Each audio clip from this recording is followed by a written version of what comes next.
this. Dave and I are good to go, and so whenever Remy and Sean get home, we can play for real.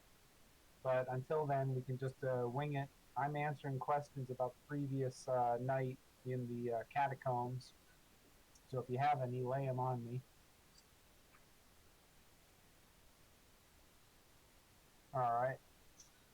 But I'm sorry for the disjointed nature of tonight. But we got to work with where it's going. And So do you want to pass me that breastplate? sure. Okay. I can take care of that. Well, we're one floor up. Well, we're kind of wherever you want to be. We can go back down here. So this is the catacombs that they explored. I'll leave Dave and Sean from what they remember to tell you what went on down here.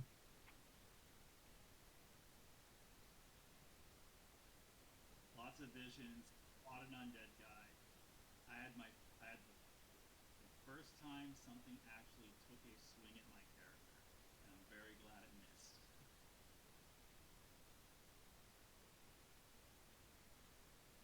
Yep. By his own hand. That is a quirky one. I don't think I've heard of that before. I really didn't expect him to use that dagger. I really didn't. It didn't glow blue, therefore it should have been safe.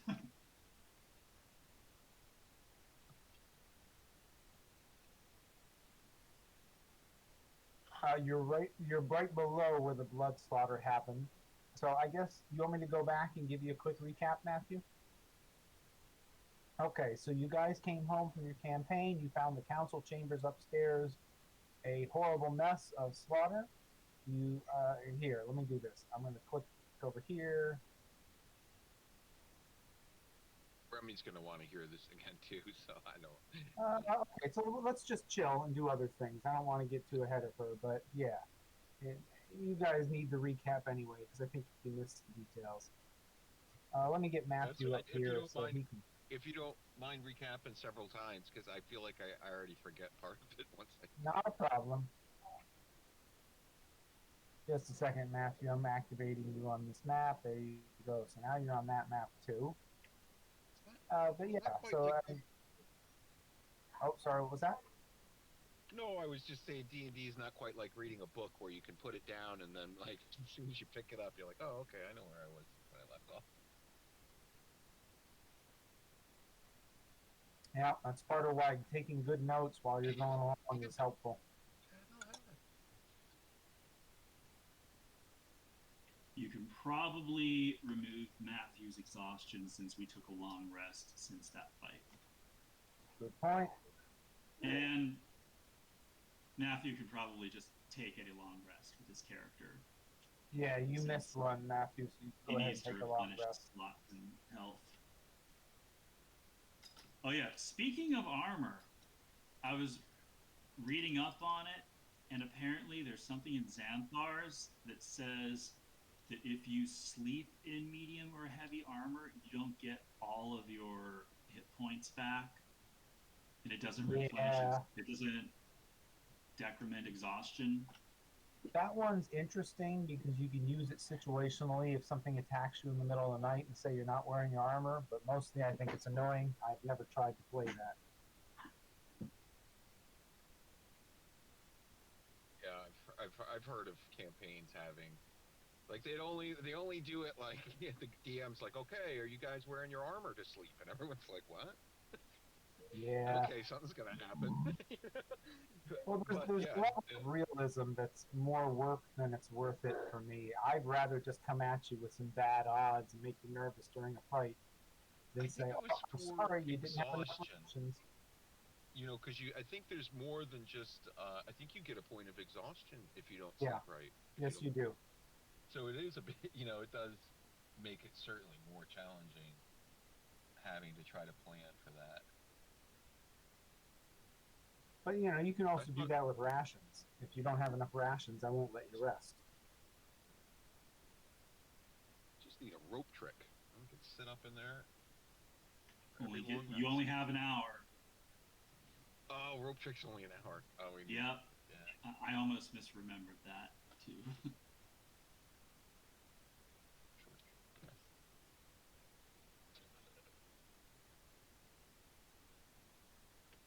Do it the old-fashioned way, Lou. Well, yeah, we haven't put up. We haven't had the need to put up a watch yet, have we? Or have we just gotten lucky here? I feel like every battle's ended with like recruitments finally coming. You know, the cavalry finally coming after we've killed everything. I think we slept out in the woods once. Yes, you did.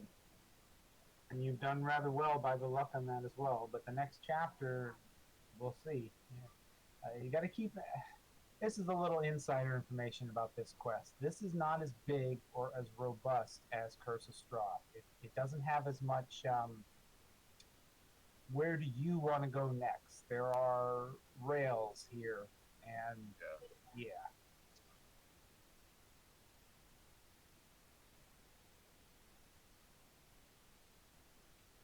But we have a day to do whatever before we ship out. Yes. So you can do some shopping. I'll let you get some materials. I know you guys have got some good gold on you now. I think we definitely have enough gold to let Matthew learn that scroll. I agree. Just figure out who you're detrimenting it from. Keep it even for me. You know, I will subtract it from my own. Okay. Would you like to work on that, Matthew? Are you good with that?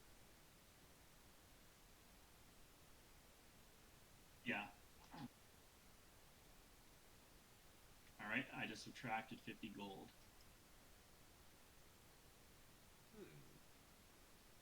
Do I have any overlapping spells with you that? You don't have the ability to create a scroll though. Who doesn't? You don't. No, my Matthew does.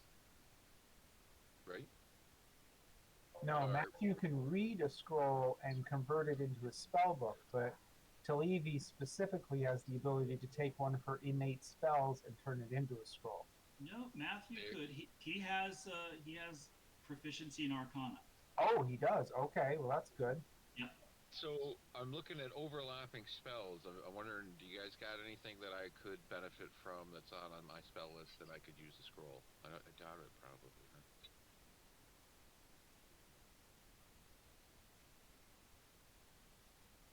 So basically, you would need to give me our Arcana roll, which is your bonus plus any other bonuses that you can fairly give yourself. Bless counts. Dave, do you have proficiency in Arcana? I do. Okay, so Dave can give you a help action. So that's another d4. And then you need to roll against Silvery Barbs, which is level 1. So you need to hit a DC of 11 or higher to successfully put it into your spell book. So just Somebody's got guidance, right? well, that would be what Dave would be. Guidance to spell or guidance proficiency. I'm confused. I think guidance to spell. Okay, so conceivably, if we just want to move with it, you could get 3d. Oh, and I'm gonna bless him. Yeah, bless. So you Right. get 3d4 plus whatever proficiency you have on Arcana roll. Wait, you get a D4 from a help action? Isn't that right? Help action is advantage. Oh, that's advantage? Well, Yeah. Oh, okay. Oh, so guidance is the +4. Okay. Yeah, guidance is the +4. So, Alex, what you need to do is roll a d20 plus 2d4 with advantage. Yeah, so Arcana roll, but then add in. What's the 2d4 actually? One is the bless, one is the guidance. It's a saving throw he's making? No, it's an ability check, right? It's an ability check. That doesn't work. Right. Attack roll or saving throw for bless. With advantage.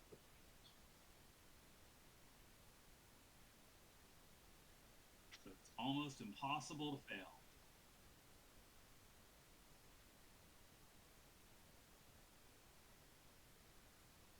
2d4. with advantage.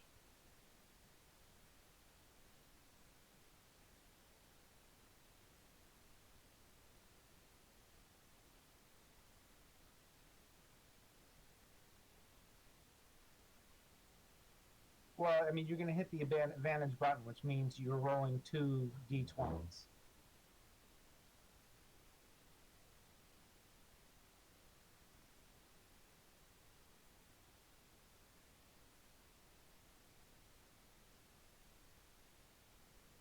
Yep, 2d4 just in there, and then just hit advantage, and you should be good.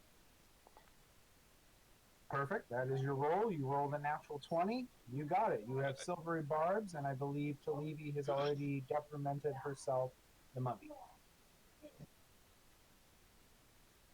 So you now have silvery barbs available, and that's pretty darn cool.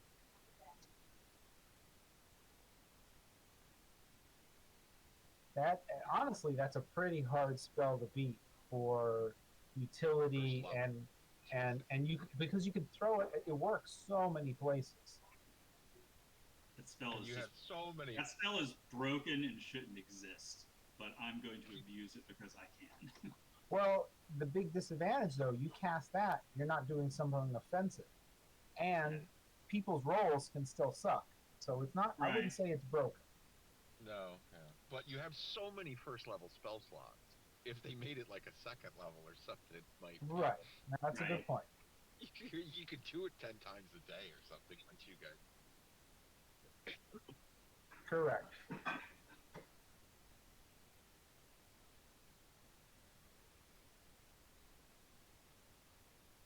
And we're going to be taking a long rest tonight because Derek needs an entire day to prepare the 100 or so odd troops that he wants to take with you to the north.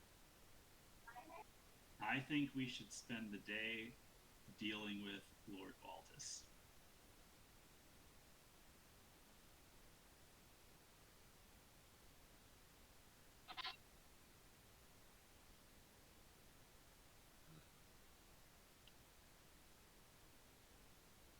You could read the spell list, right?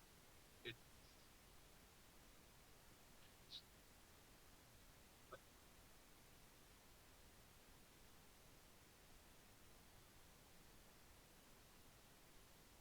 Wouldn't you only need to change your first level spells? Yeah, well, he could use any of them, but yeah. I mean, the slots are kind of just one pool. Oh, okay. I didn't know that. I'm a little out of date on Wizard. Yeah, most of the time, second level spells are better than first level spells. But in this case, silver Except barbs for might be silvery worth barbs. substituting. I know that's a good spell. Is that a second level spell? Yeah. Yeah, yeah, yeah. I almost want to say hold person or Yeah. rope trick.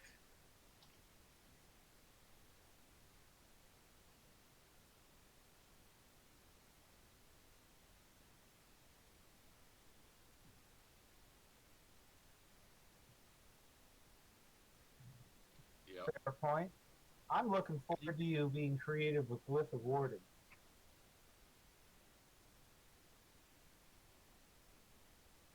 Well, that's what we can do today,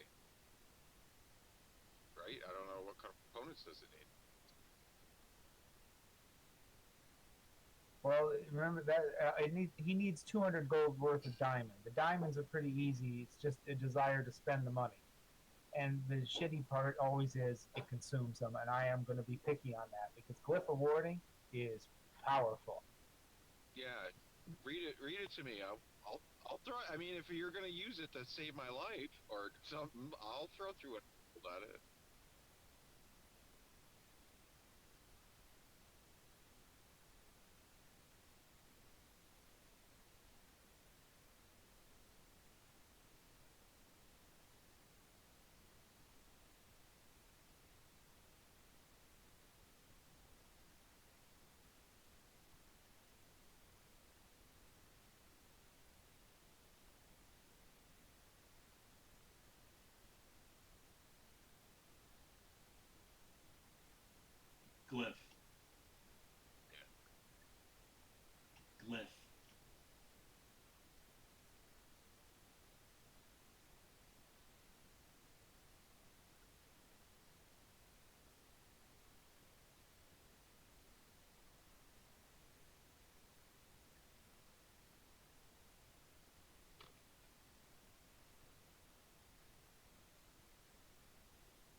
We don't have the money for it right now.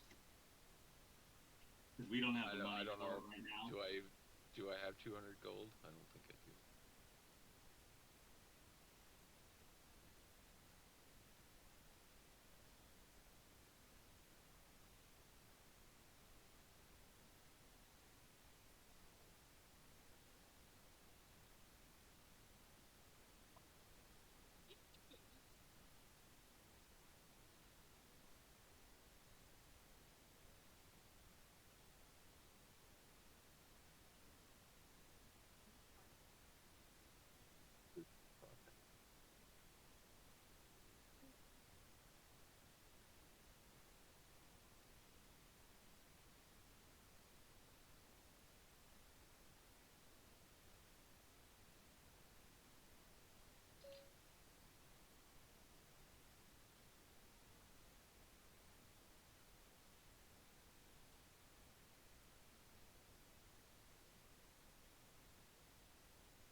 Left.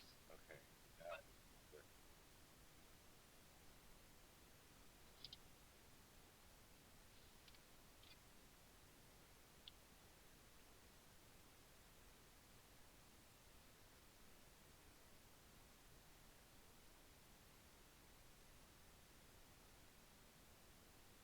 Yes, because it's a secondary casting.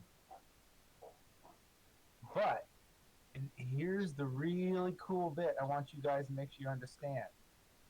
There's no timer on this. Yeah, So if you can sit charge there and you put, so let's say you had, you said, okay, imagine a small glass Christmas ornament.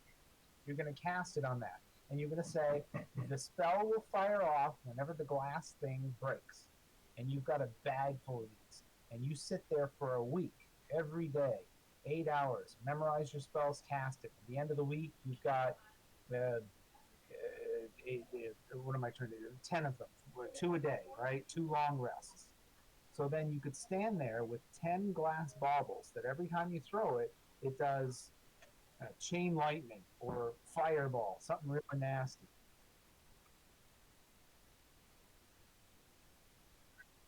Yes, you can. There's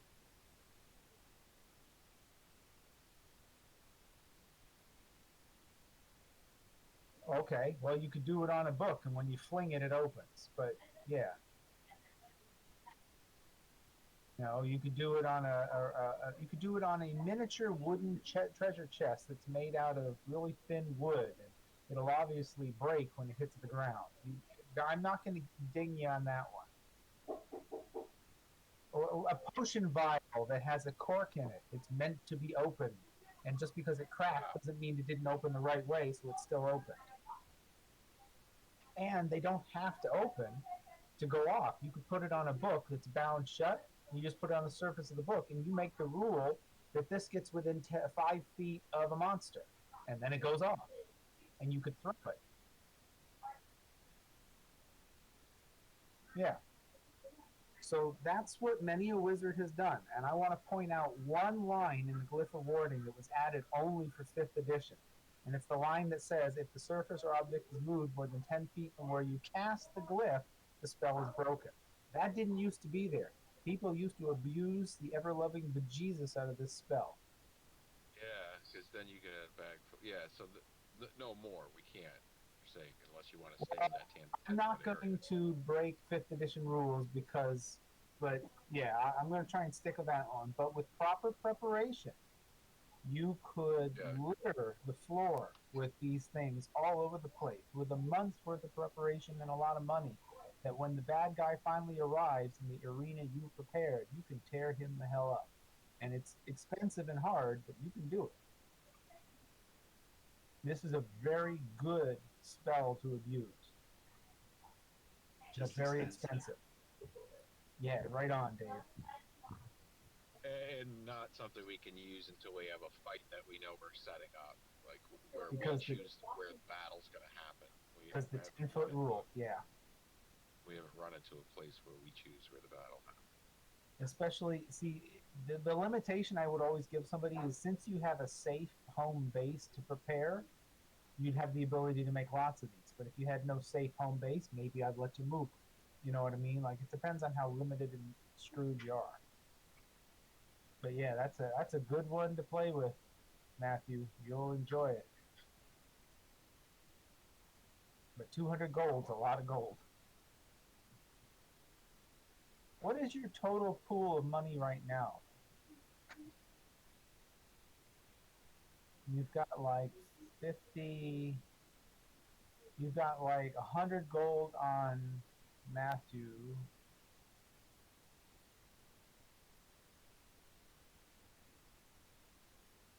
Yeah, you guys are tight. You know, It's got to be and it's got to be a wizard spell in this glyph, right? it has to be one he can cast. Yes, he has to cast it himself. He's the one charging it up.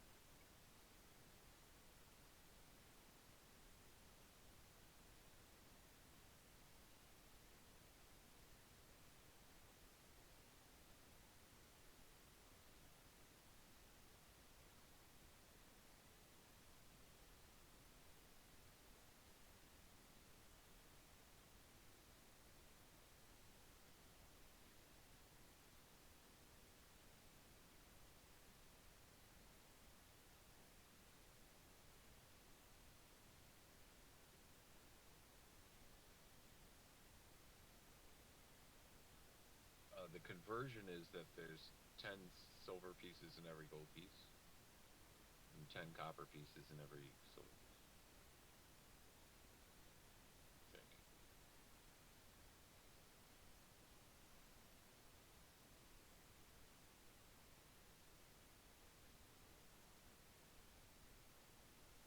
Wait, where does Electrum fall into that? Half. It's five gold or something. Yeah, Five 5 gold per. and then platinum's 50, something like that.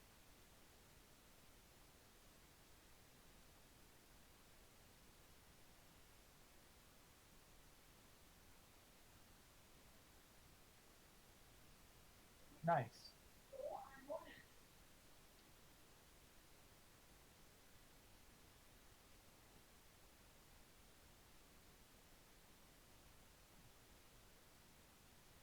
I'm looking at my spells to see if there's any overlap with Levy stuff.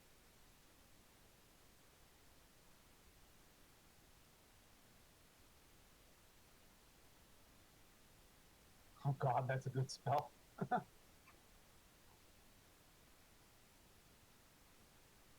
Oh, you have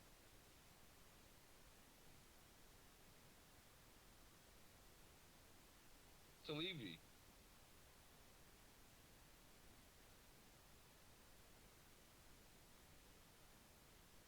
Yeah, it sounds about right. I've never really thought about the size, but yeah. The beard. Yeah, of course.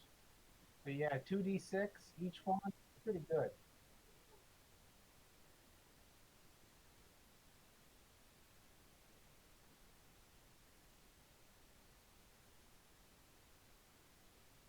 Yeah, you can mess people up. Imagine if you had 2 or 3 down.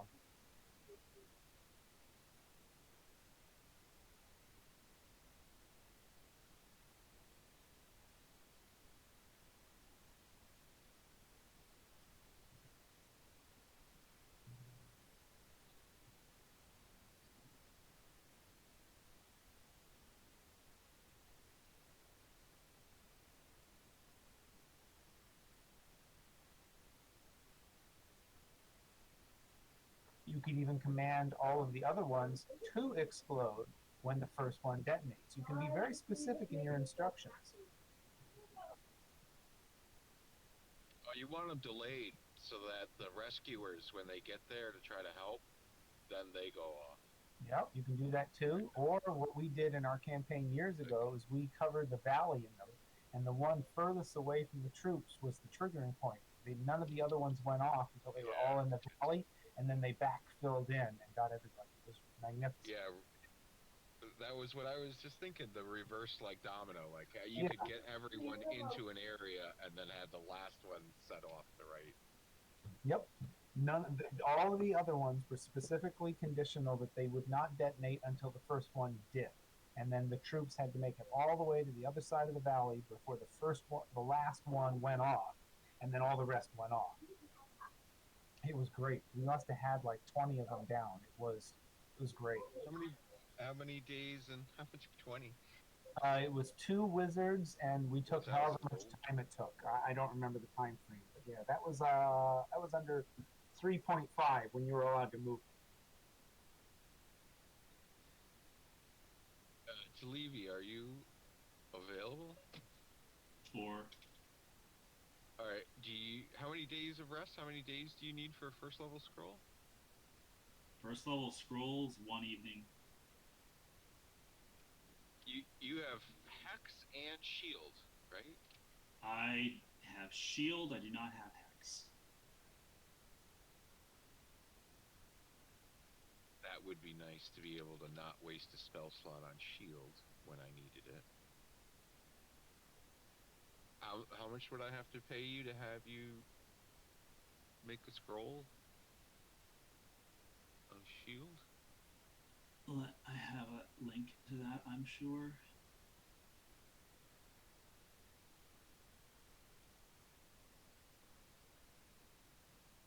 No, I don't.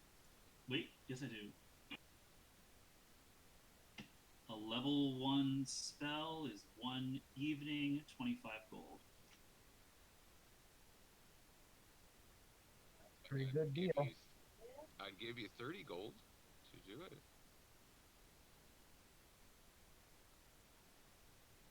Well, you definitely have time for it tonight.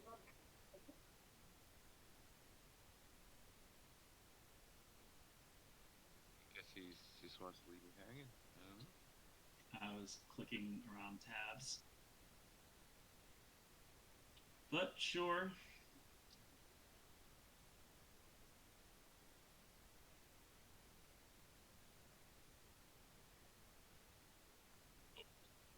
All right, I'm just transferring now to the inn of doors, so we'll be offline for a minute. No problem.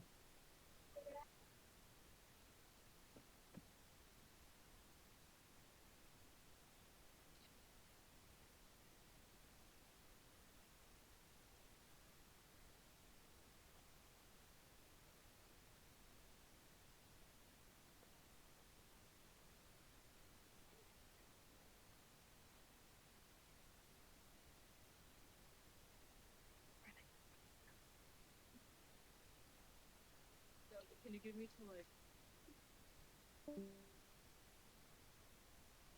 That was kind of funny. No, I don't want to play just now. Let's get home first. I just heard her say something like, "Can you give me till?" And then they cut off. That was funny.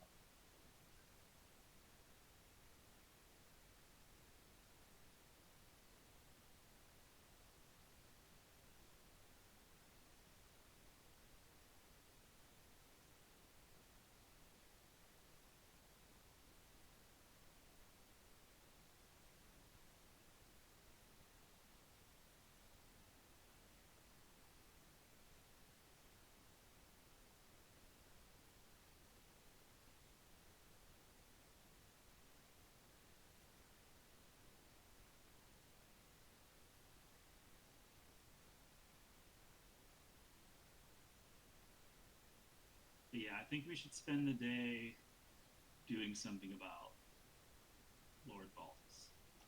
Okay.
Yep, I'm Yeah. still here.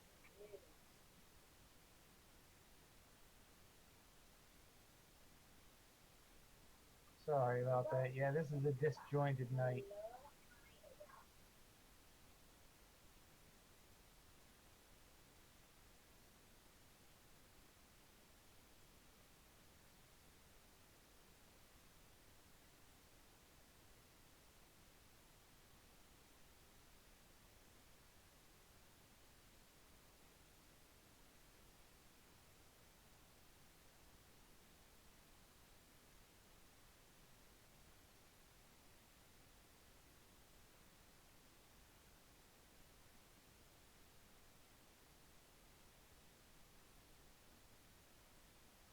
Yeah, I want to see you cast Melf's Minute Meteors, especially at high level. You can get real messy real fast.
Welcome back. Hey, here we go. Remy doesn't look like she's got a couple things she's still got to do, so I don't think she's gonna make it. Okay,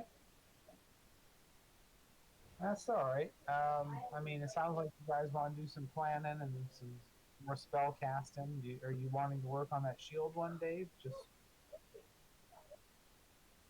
now, you want that, Sean, as a scroll to cast, or are you going to try Yeah, and learn? I I have.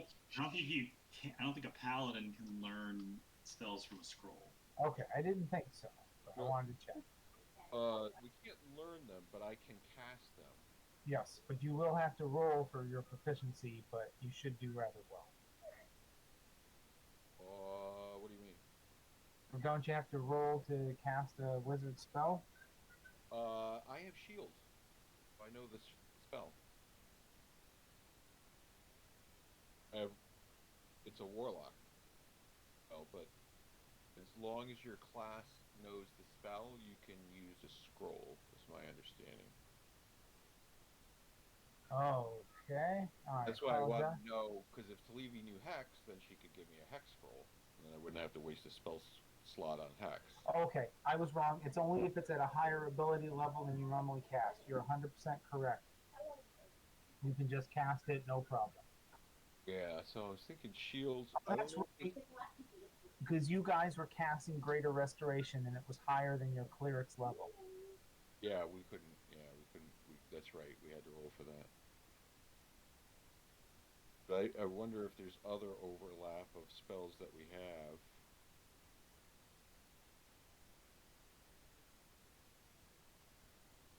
Probably look at your spell list, can I? Probably could. it short? Or is it easy to go through? How many spells do you know? I mean, it's not that many. Do you mind just reading them off so I can know if there's overlap and I could request possibly a scroll from you? I mean, for level 1, Yep. Color Spray, Feather Fall, Silvery Barbs, Dissonant Whispers, Mage Armor, Shield. Shield is the only overlap. Okay. I owe you 30 gold, you said? Or have you, are you busy tonight? Well, are we waiting until tonight to do it? I'm not going to detriment It's you meant to over be much. the evening activity thing. You guys, there's nothing else going on, so just, don't worry about it. We could do things out of order a little bit. So we'll pretend that tonight you did make that scroll. All right, just subtract 25 gold and add the scroll. And then you get 5 gold, right? Okay, giving you 5 to do this. All right. Transactional kind of thing. How do I do that? How do I give you gold? Just subtract the gold and I'll add the 5 to mine.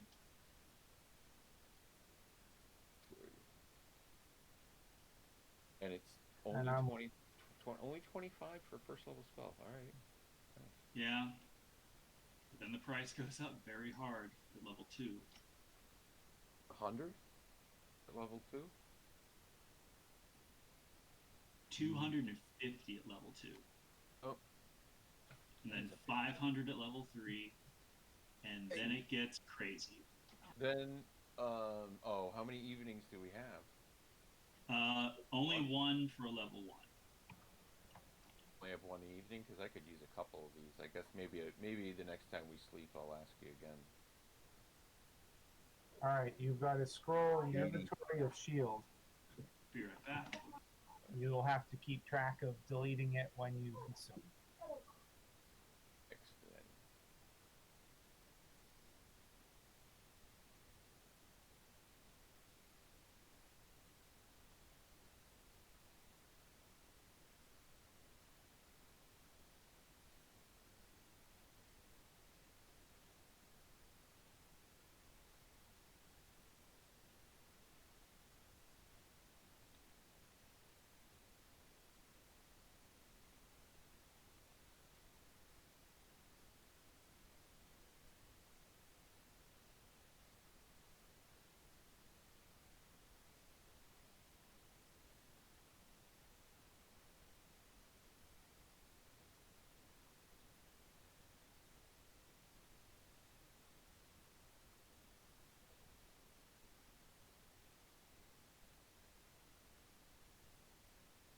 Okay, that was weird.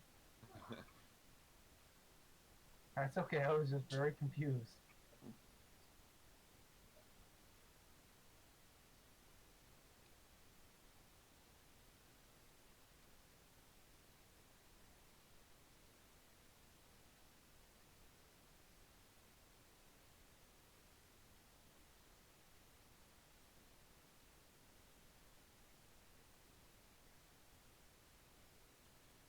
Okay, back. It's a lot of money to spend on shield scrolls, especially when you can replenish that with a short rest. But I only have 3 slots, like, total. And I want to, like, smite the fuck out of everything, so... This way I can save spell slots for smites. Yeah.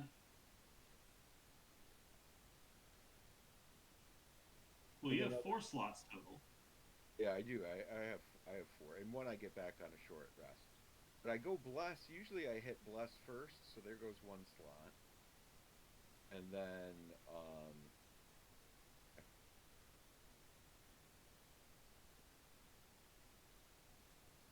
I don't know. I think 25 gold is pretty good for you. Guess I can't be going through like crazy, but Now, with shield, do we get to know what the roll was first before, or do we have to hit say shield, or can we wait for you to say hit? It's reactionary. I will say hit, and you get to choose whether to cast it or not, but you won't know what the number he hit was. I think you'll definitely So know. Well, let's see what we can find here. you'll know if he hit, and I can say okay, whatever it was. Oh, we see your rolls anyways. I think. Do we? I think you Pretty see the much. dice, but you don't see the bonuses. Okay. Are you sure about that? No, I'm not at all. Because I do look at your numbers, and like whenever we were fighting the ghost, I was looking at those numbers and saying, "Oh shit, he's getting like a +9 to hit." Okay, then you definitely could see it because that's what he had. You inferred that though, Dave, through the. I mean, no, if he knew it was 9, because I know it was 9, because I know it was 9, and if he knew it's exactly 9, then he did more than infer. He must have been able to see it. Yeah, I looked at the numbers in the scroll. Oh, okay. You saw it.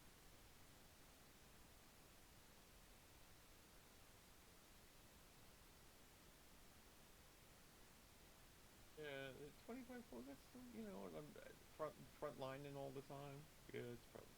I'm definitely gonna pick up a couple more from you if you need the money. Hey, it's your money.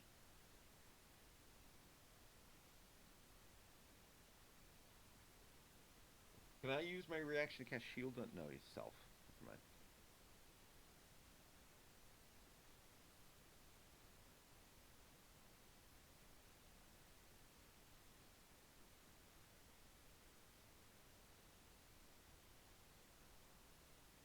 Did we decide what we should do with the radios?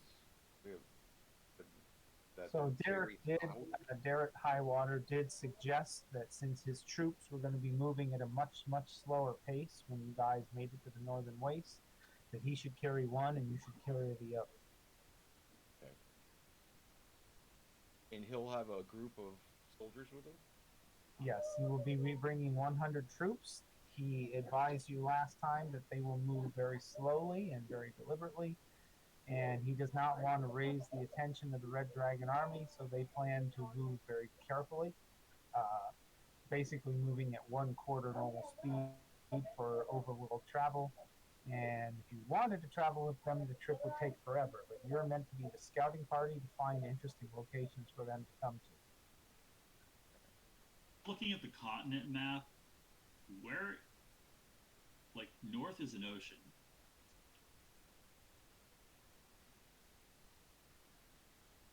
Yes. Let's see. So I can figure out. This map has no spots on it. Give me a second here. I got to get back to the other map.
So,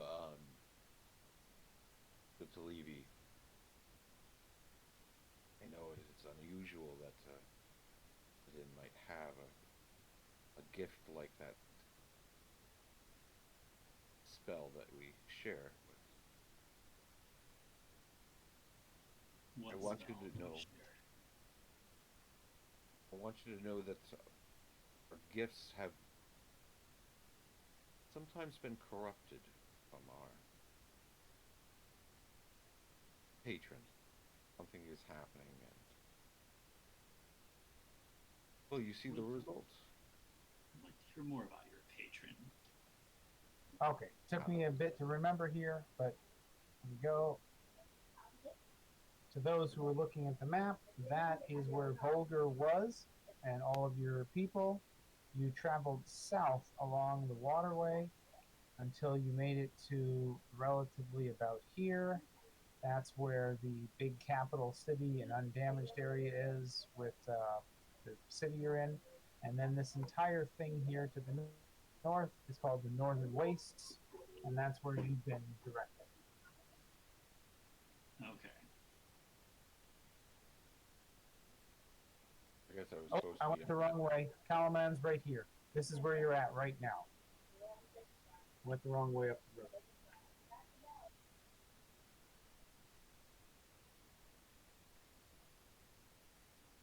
So if that's where we are, where did we start? You started here. That's what got burned.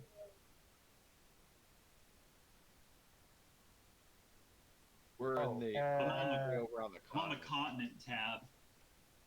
let me move Matthew over there. He should be loading now. Okay, so this is where Volger was. This is the town, Calaman, you're at now. Okay.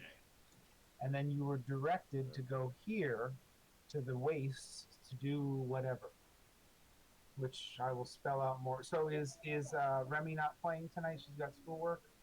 Yeah, she's got some stuff she's got Okay. to do. So I guess now would be a good time for that recap you were asking about, Sean, if you want. Sure. Okay, so Matthew, they ended up coming to the council chambers, and it was a slaughter. I believe you already saw all of that, right? Good. Okay, so then they noticed. Well, here, we're going to go back so I can give you as much of this as possible.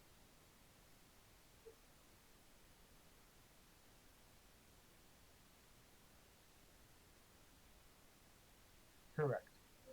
So then you found over here a smashed wall that had been recently broken open. Let's go back. A door frame sculpted with somber nights stands in an alcove along this corridor. The door frame was once sealed, but shattered bricks now lie scattered across the floor. Beyond the opening, a steep flight of stairs descends to the ground below. Violet light and the sounds of crackling flames emanate from below. So then you went downstairs, and we ended up here. And basically, all along the walls and other surfaces are strange, I'm going to turn some on, strange glowing purple flames. They don't seem to emanate any heat, and you're really not sure what they mean. I will give Talivi the opportunity for any rolls that she wants to make as I'm down here doing things, because maybe you went downstairs for further investigation the next day. Well, if we're gathering together and showing him the path, maybe he should have detect magic turned on while he does it. Yeah. Nope, we didn't have you. Who has the spear? I have the lance tip, right? Okay. Dragon lance tip. Is it? So the moment Alex casts detect magic, he finds something strange coming out of the backpack of Esteval. Is a pulsing, weak magical source that seems both very weak and very strong alternatively.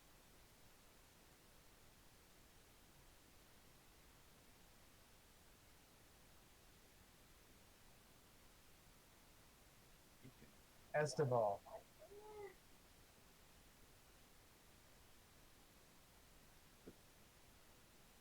I pull it out. We found It's this. a lance tip about 2.5 feet long. It looks like it would have been fitted to a wooden shaft. At one point, it looks like it was absolutely breathtaking, but now it's a bit pitted and old. And as it pulses in your hand with your detect magic, you can tell that it is magical but faded. And when it is at its highest point of magical output, it seems like it must have been a formidable magical item. But it is now weakened by time.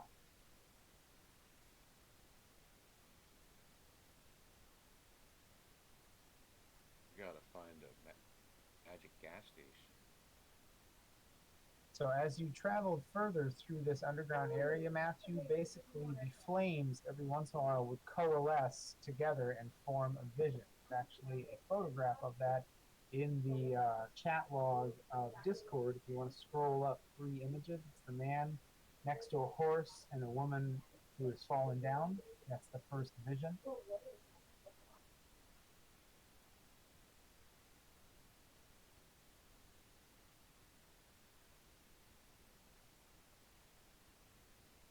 So that is your first vision. Give me a moment. I will read that.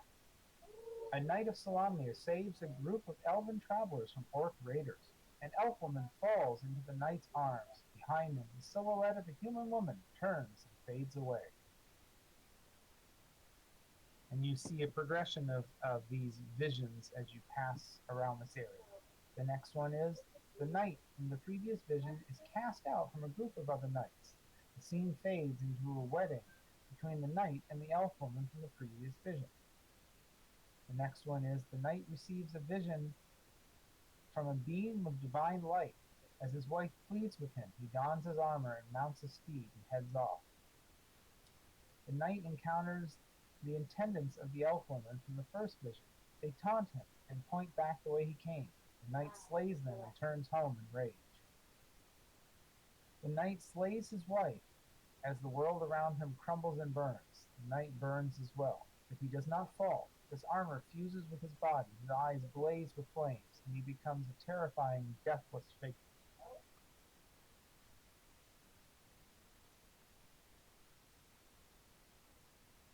And then as you enter the final room, oh, we lost somebody. We lost Sean. Yep. We'll give that a beat in case he can come back. And he's back. All right, there we go, Sean.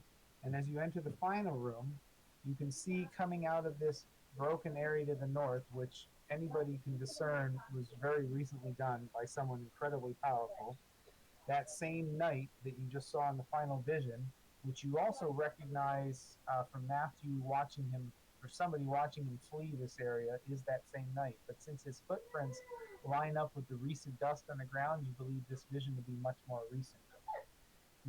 Wrong page. He walks into the area holding a strange torch. It is basically a hollow open area in the middle with many faces all across it for the flames to reside in. He holds it over this purple brazier, absorbing the flames from an orb floating there. He then points it to the east, to that sarcophagus, and blasts it with purple fire, causing the lid to crack down the middle. And then he strode off to the south, smashes through the wall, and disappears. And then basically you came into this area, Matthew, and finally after some time the lid was thrown wide and a knight stepped out of it, and that's the next picture down in Discord. And you fought. Yeah.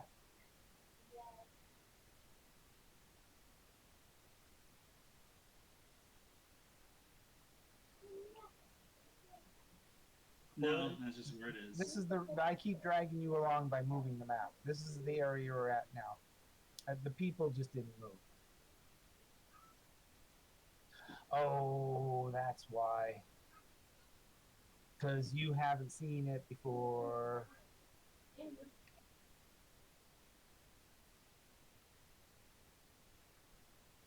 Yeah, mine is doing that too.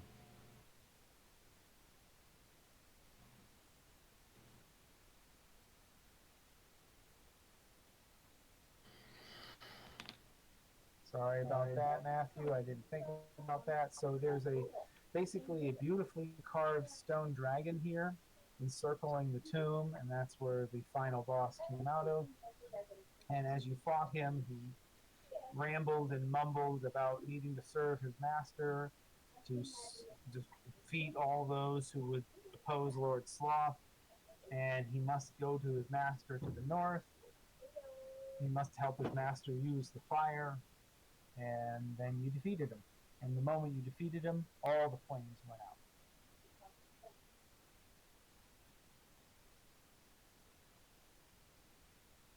And nothing glowed as Matthew worked his way down to this room. No. Sadly, the magic seems to have gone out of the room. None of the walls, none of the brazier, nothing seems to glow anymore, other than that spear tip. None of the equipment in this room? One of the swords that you picked up did glow, the one that Esteval is right, carrying. The +1. Okay, but we already got that. And the cloak that I believe you or somebody else has. I have it. Okay. The mithril breastplate did not. So Talibi says, so here's my idea. I think it would take a little bit of persuasion, especially with some magical enhancements, to talk Lord Baltus to come down here and have a look around. And then it would probably take a little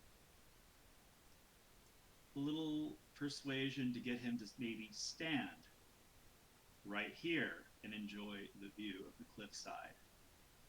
And then one of you push him. It's an interesting question as to whether the good-natured people would allow such a thing to happen. Well, and I would have an argument for the good-natured people.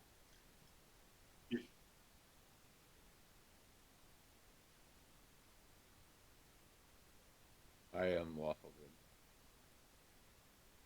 Okay, well then, how would lawful good process the reality that... They would do everything to stop you. Okay, but here's the scenario. He's already gotten hundreds of people killed. And now there's a power vacuum. He will step into it. He will get the entire city killed. And he's too politically connected to deal with them in any lawful way. I'm going to argue that Esteval would do anything he could to stop the summary execution of an unarmed opponent. But in a way, he is armed. He's just not armed with a weapon. Not the way a knight would consider.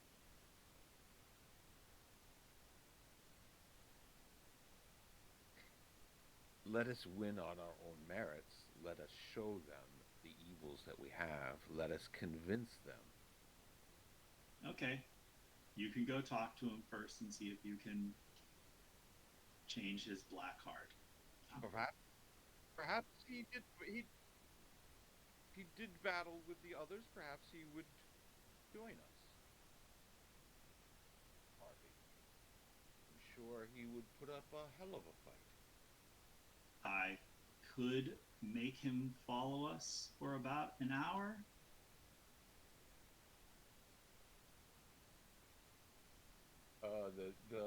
There's the one butthead Baracus, which is the governor of that one town, and he had a son. He's just been a dickhead and pompous, and I think that's who we're talking about. Yeah. And I certainly would never have execute him. But if he wanted to come on one of our adventures, he might show us the steel he's made of, or fall with honor.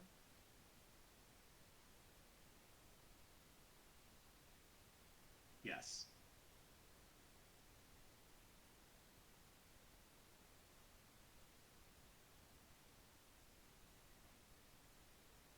Because he'll get everybody in the town killed if we just leave him behind.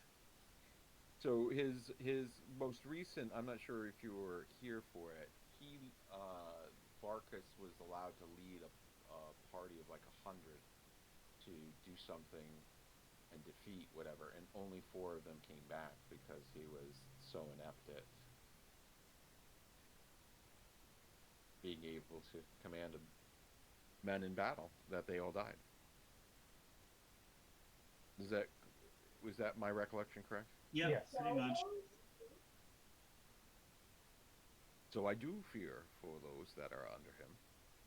Perhaps we can teach him how to be a better leader. He comes with us. All right. I'm sure he can swing a sword. Although he doesn't like us, he's been talking shit about us all throughout town. But then he would have honor with us in our fight. And he could show us how he does battle against things. He looks like a mighty soldier, does he not? I kind of giggle a little bit. I don't. Well, you can go make that argument to him, and we can bring him along if he wants to come. But what if he doesn't? I think you see that I was being sarcastic, but that would be maybe the only way I'd let him perhaps die. You know, dying to defend, is one thing, but being executed is another. I mean, we all must die, but let us not make our sacrifice in vain.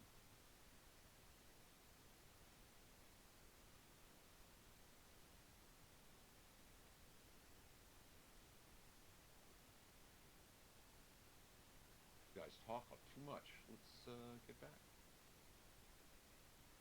Well, Olivia just shrugs and says, "Oh well, I'm not emotionally attached to any of this. I am true neutral after all."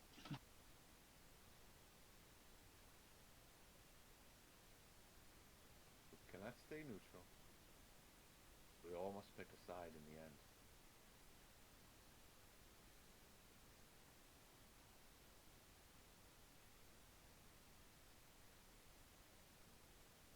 The right side. I'm glad that you've chosen the right side. Levy We says, are on "I'll the right pick the side that gets me what I want."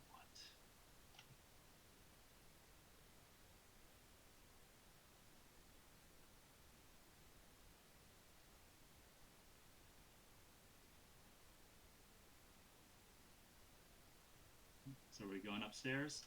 Sure. So we're kind of flipping in time, but now we're back in the main library. Lots of books and lots of knowledge around here. Marshall is definitely wanting you to figure out what the army is doing up north. Derek's going to follow behind to give support when needed, but you'll be the advanced scouts. Is there a book on surviving the wastelands to the north someplace in this? Give me a history roll or investigation. Yes.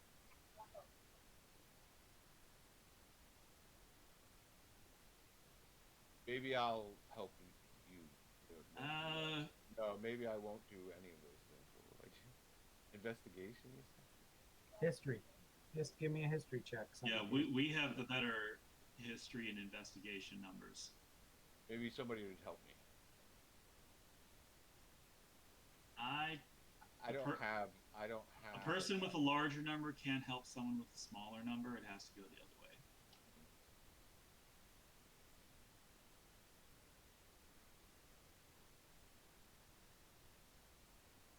Normal plus 1d4. I think I have the biggest history number. Oh, I'll leave you two to figure that out.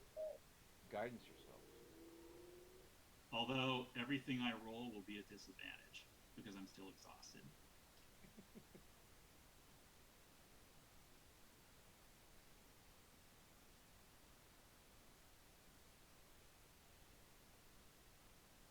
+6.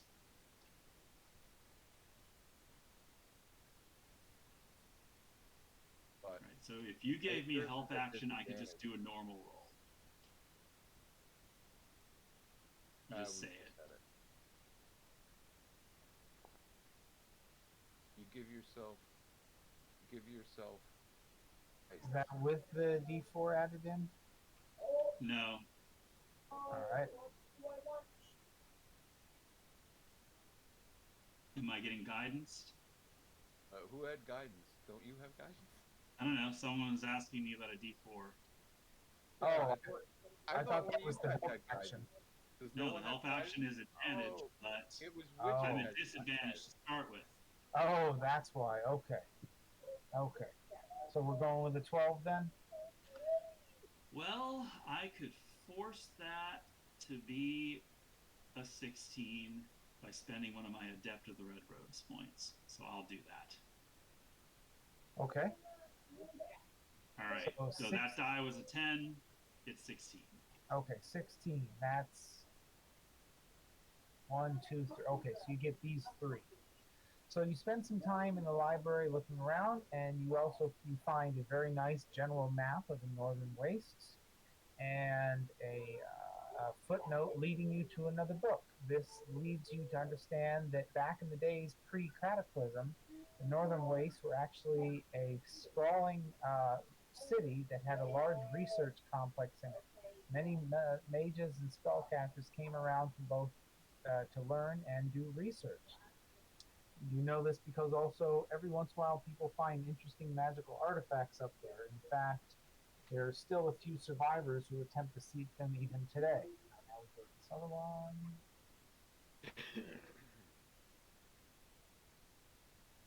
You also find some information from some of these travelers come back. The terrain up there is considered very difficult. Travel is usually slow.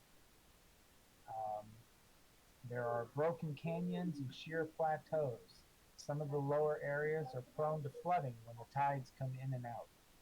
They can come almost with no warning. You find a few possible areas of the map based on the old pre-cataclysm map on the wall. You think some interesting things might be findable. I will point them out when we get there. I'll give you 3 of those because you found the 3 points. And there are strange and dangerous creatures that live in some of these ocean swells that go through the canyons.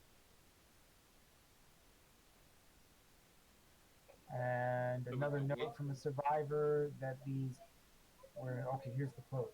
These unpredictable flood tides are known as the wash, and their harsh, salty waters threaten creatures in the canyons. Sometimes the wash leaves the northern waste canyons parched for weeks at a time. Other times the waters sweep in and out of multiple times a day. That's it. There's the information. You got 3 points worth. That's pretty good. All right. Sean, you want to just roll history and see what happens? Yeah. Is anybody taking notes? Nah, it'll come back up whenever we get there. Oh, come on. You don't seem to find anything further in the notes, but you do take good note of the map on the wall and trying to commit to memory what it looked like pre-cataclysm. And then Alec is here, right? So she can try? Okay, here's a question. I've got that magical guidance thing. Could I spend a sorcery point and re-roll the history? Oh, no, wait, because then I think I have to do that before getting the results. And that's the same results as Talevi, so same amount of information. All right. Some good intel. I guess we have mounts. Is it only going to be the 4 of us? I have two horse. 2 war horse. So moving forward on that, I plan on attempting to play this as straight as possible. If people are here, their character plays. If they're not, it doesn't. However, if it just ends up being the 4 of you or 5 of you for a while and things get really bad, we'll renegotiate and bring somebody back in.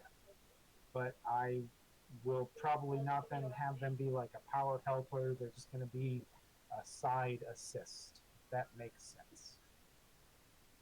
That makes sense.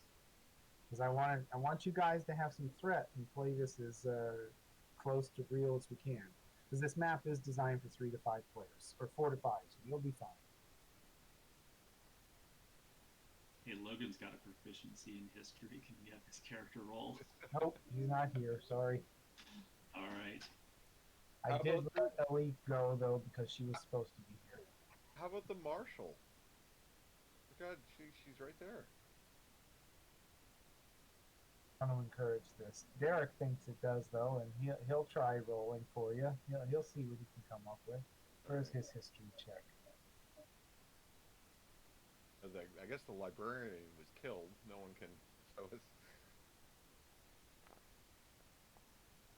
Yeah, he holds a book upside down and begins to quote it, and it just comes out as gibberish since he's reading it upside down. He seems a bit confused by this though.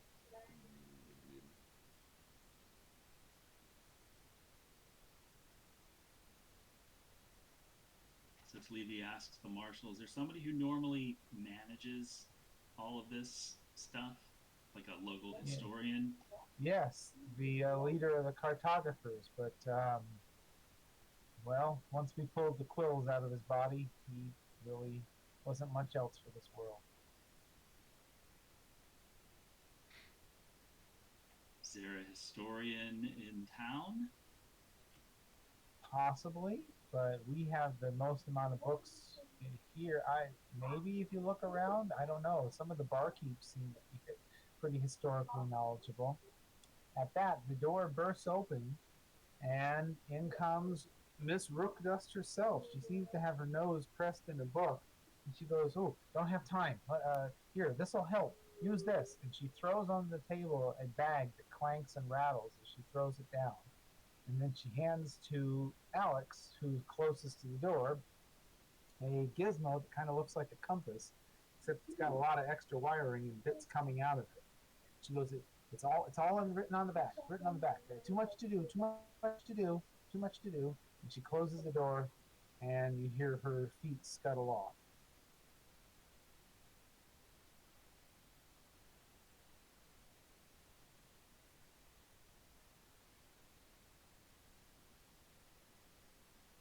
So what's the thing?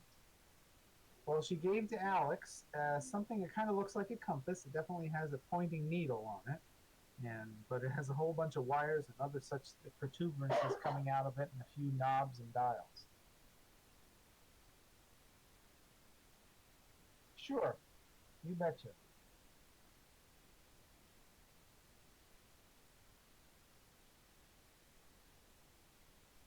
So after casting ritual magic, you almost regret it. This thing is irritating to look at. Bits and pieces of it seem to glow with magic sometimes. Maybe this is magical, maybe it's mechanical, maybe it's mechanical that's harnessing magic, maybe it's magic that's powering the mechanical pieces, maybe the mechanical constrains the magic. Oh, it gives you a headache to look at. It's like a devil's tuning fork. Identify.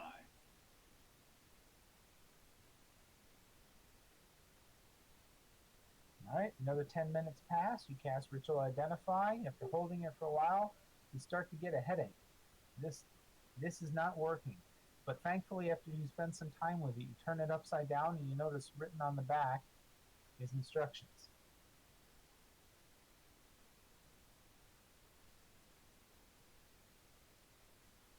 It says remove colored rock from bag, crush colored rock, note colored rock, tune knob on side to colored rock, arrow point at colored rock.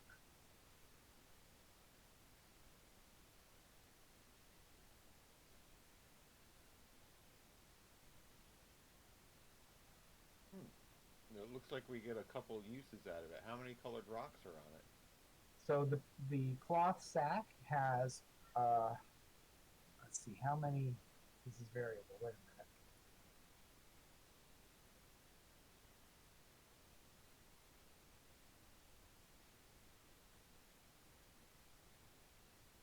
Yeah, it's seven. There's seven rocks. Red, orange, yellow, green, blue, indigo, and violet.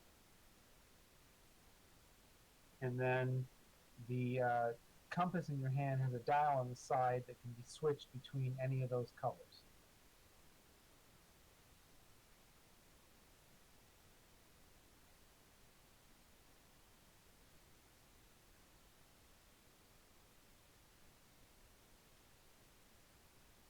Derek steps forth looking, and he goes, "What a fascinatingly weird device. What is its purpose?"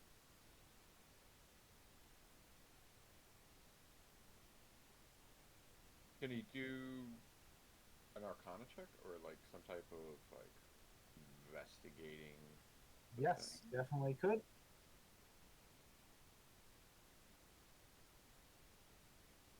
All right, lay it on me.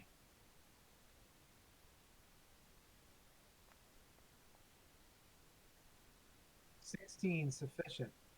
So, thankfully, with the directions written on the bottom and a very clear understanding, you stand there and hold the compass. You think about it for a little bit. And you notice it's already set to one of the colors.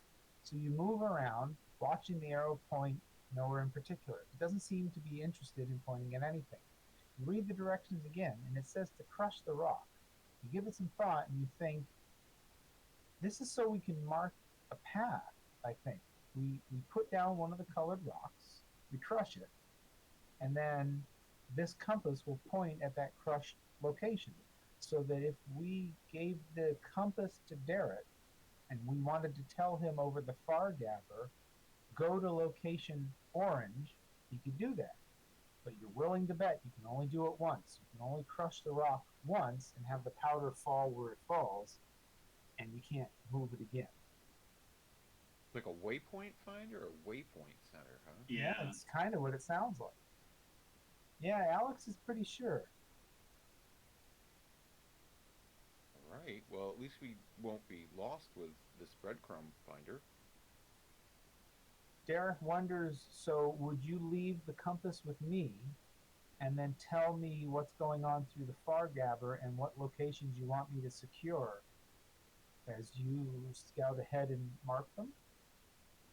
That makes sense. And we could radio him because he's got the radio. At the thought of the radio, Derek sighs again. He goes, we're going to have to do something about how loud that thing is on the other end. I don't know how to send you a quiet communication without being fearful that I'm alerting bad guys near you. Oh, we talk to you. How about that? So, okay, I will not reply unless you tell me to. What if we could come up with like a mic? Does it make a click? You know how mic clicks work on regular CB radio? It certainly does, and on the end receiving click, it can be heard up to 150 feet. Oh, it'll be pretty obvious, but You've experimented with the far gabber, and there seems to be no way short of destroying it to make it quieter.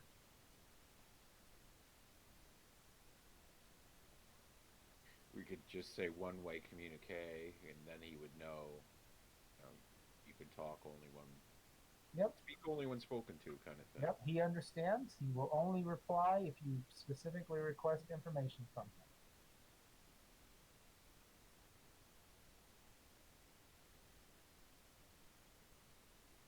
And then we have a bag of beads. We can crash. How many beads do we have? 12. You have 7. 7. Mark 7 locations. Very Roy good. G. Bibb. Rainbow. Are they Skittles? Can we taste them? They look like rocks, or maybe dried clay. It's hard to tell. Taste the rainbow.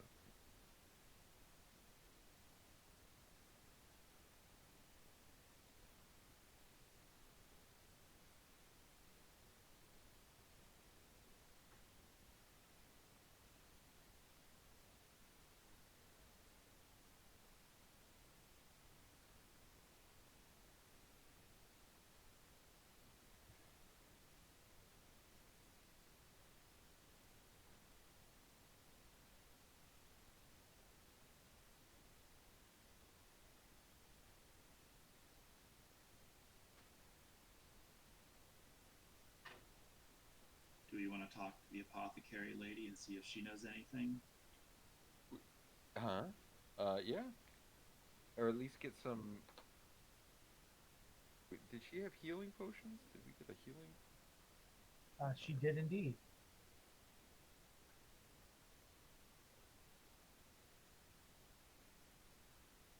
I'll follow. I'll follow you.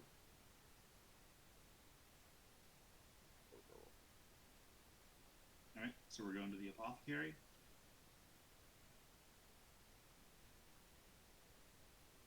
Is there anything else that needed to be identified? Now that we have the identifier. We should probably Really? cast it on the spear tip. Yep. Great idea. Yeah, we should remember that. Do the I hide gotta scroll down. Give me a second. Okay, I'm ready. Okay, you take 10 minutes. Are you doing that, Alex? Are you doing identify on the spear tip?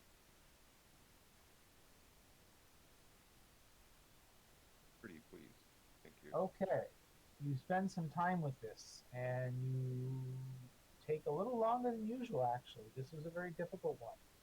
But finally, you're able to figure out that this actually seems to be a magical lance head. This is the weapon of lore. This is the weapon that you've read about in children's tales. This is a Dragonlance. This is a magical weapon that would deal extraordinary damage against a dragon, but its magic is ancient, is faded. There seems to be very little left to it. You believe if it were working, it would probably have a +3 bonus to attack and damage, and also anytime it struck any form of dragon or dragon-like creature, it would do 3d6 force damage. Also, any dragon that saw you attack with it that was within 30 feet, you can immediately use its reaction to then make a melee attack against it as well.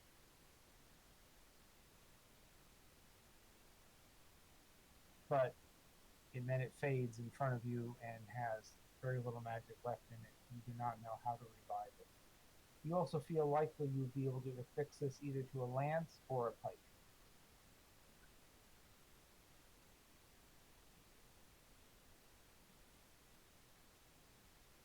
Quite the piece of history.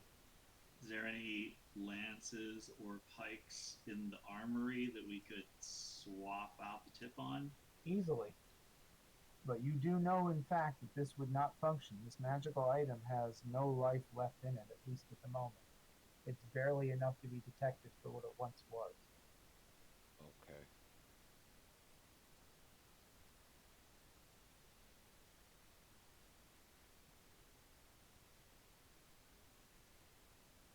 Not that you've heard.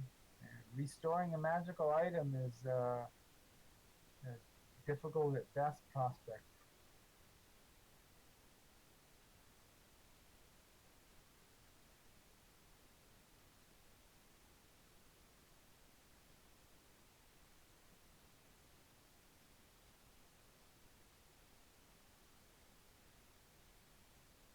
It was an idea.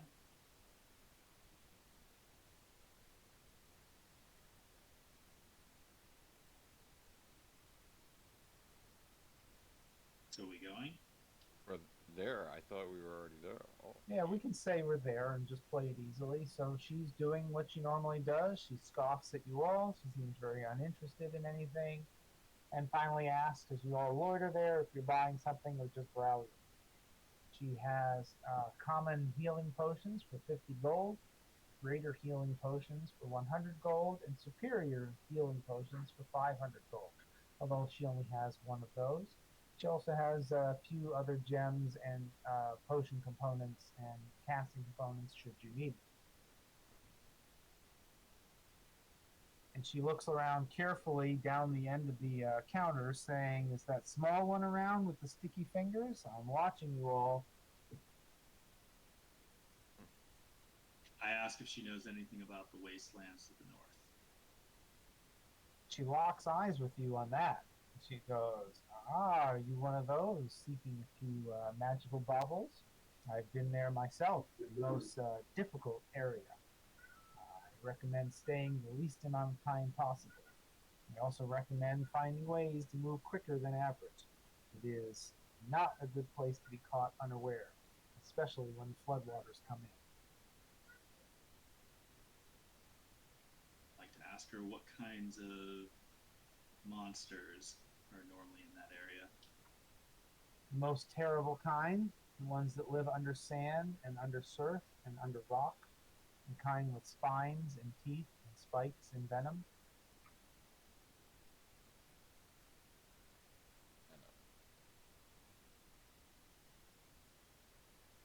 At the moment, I hear many a red dragon army person. Interesting. There are scorpions and spiders and manticores and maros and octopuses and sharks. You don't want to be caught unaware. Plan well. What do you recommend for us? Would you Spend your money now.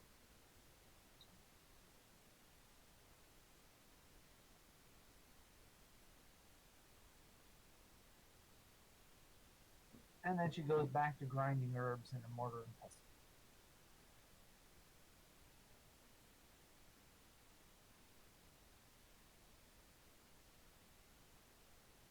I ask her, so how do you end up running an apothecary shop? It's a good place to listen to the young mages. It's a good place to nurture and turn them in the right direction. And it supplies me with the supplies needed for my own research. What kind of research is that? Is there any other form of research a wizard, sorcerer, or mage would not do? What is the goal of those who seek power? She looks at you pointedly. She wants an answer. No, more power, I guess. And at that, she goes, and perhaps there's hope for you yet, then.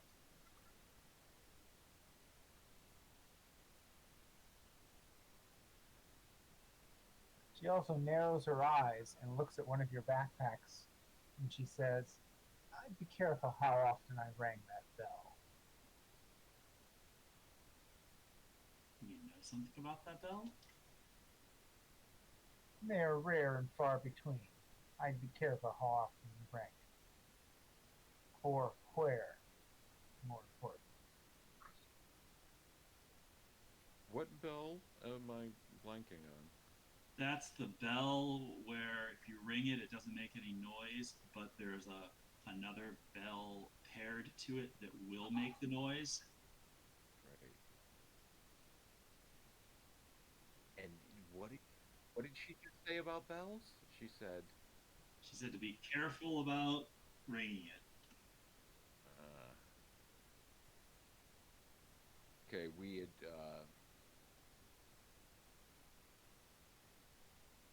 well, because we Because found everything it, you right? don't understand is a threat. We found it That's true. on a dragon-like creature, right? Is one of the ones Yeah, that one of the silver dragons you found it on. Then I'll tell her where and on what we found it.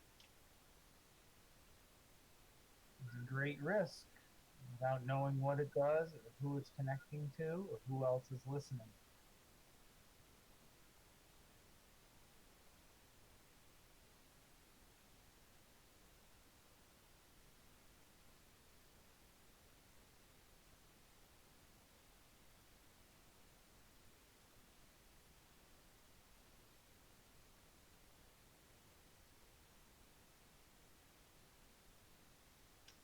All right then. Is there anything else in town? There's As anything you could possibly think of a non-magical nature. so just spell components. And But also any weapons, armor of any type, other equipment, anything you can think of, I will make available.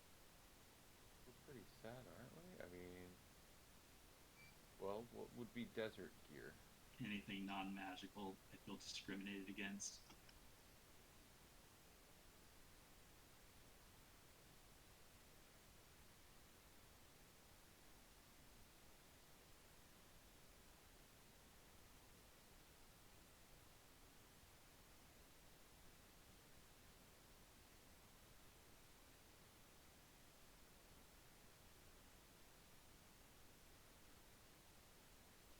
Discriminated.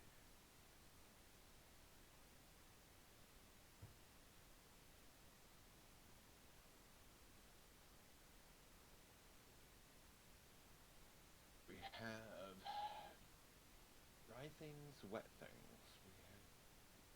We have plenty of water, right? Is this a dry lands, a desert?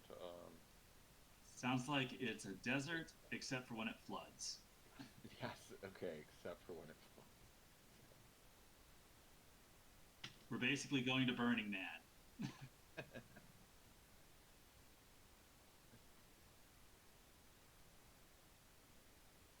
I will spend my last. What do I got? 100 out gold. On, I guess 2 healing potions. On what did you say? I missed it. Healing potions. All right. You know what? No, I don't know. I could give a lot of heal. Yeah. I can't heal others though. Okay. What do we need? More healing potions more than anything, or what do you guys think?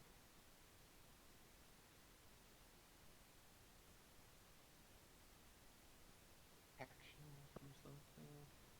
She did say mention poison, venomous. Is there anything that's of the antitoxin nature or protection from such I poison? mean, There's, I'm immune to poison. I wonder if I am. there's a potion of poison resistance.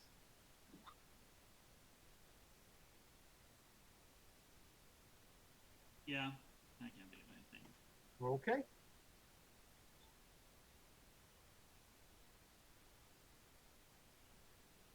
Maybe it doesn't have one.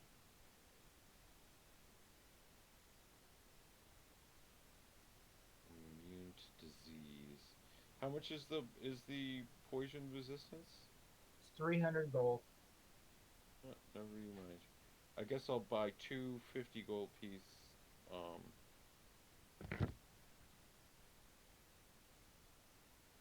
right? Would it be 50 gold pieces?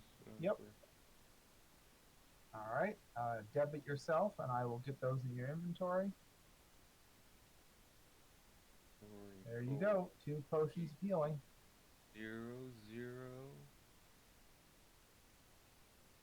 90.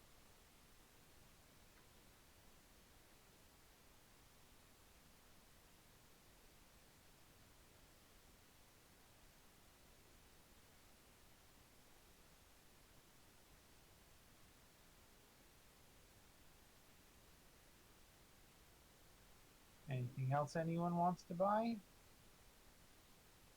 I'm good. Anything else you want to do in here?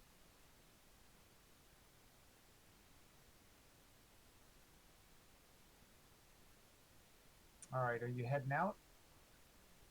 Yeah. Well, what do you mean heading out? Of the shop. Ooh, Oh yeah, of the shop. Yeah. Okay. So as you leave the shop, the proprietor calls out. She goes, young wizard.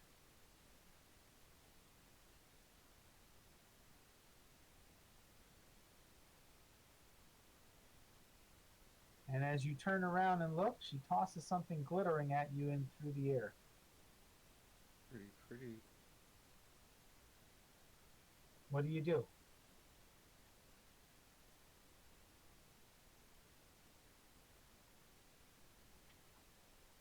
I try to catch with Mage Hand. And Talevi, being quick on the draw, snatches out with mage hand and grabs a small glittering bauble out of the air.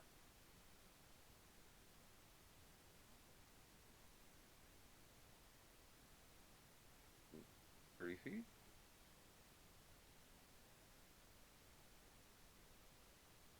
So what are we looking at?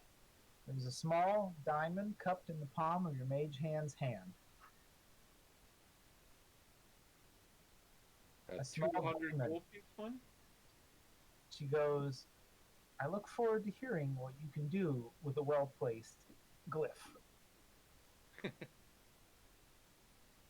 About 200 gold. Nice. And with that, she goes back to reading and preparing her potion. Well, that was generous of her.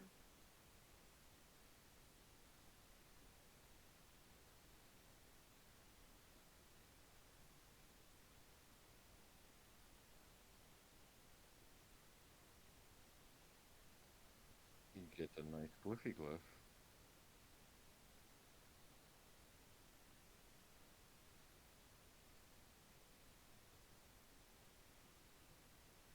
Nothing.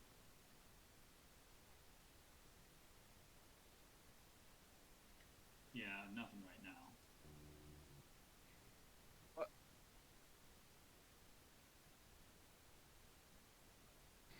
Well, I think a DM gave us 200 gold diamond for a reason, so I think something's probably on the horizon where we're gonna need that.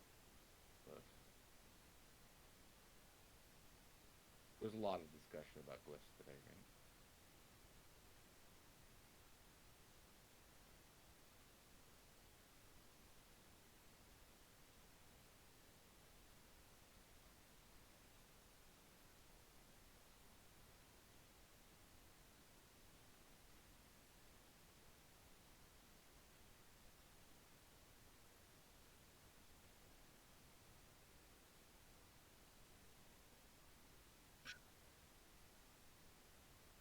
Which one?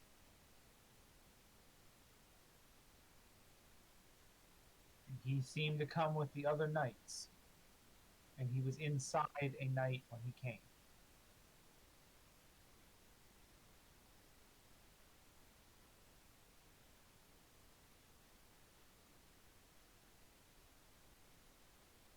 Well, I think that night after we exorcised him said he was in some mountains to the south when he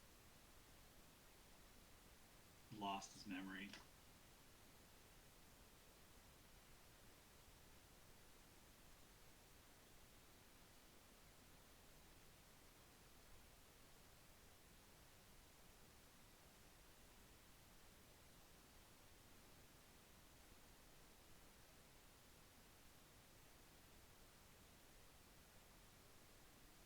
Wastelands. I think we're supposed to go north, so going south is a great idea. Well, I could always get one of those modules that let me randomly generate terrain.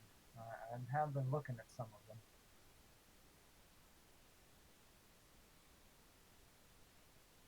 There was no bag. Oh, no. Okay, we're talking about two things.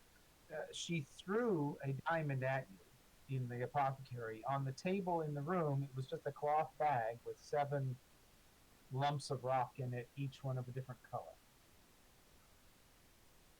No, it was glittering as it was a diamond flying through the air.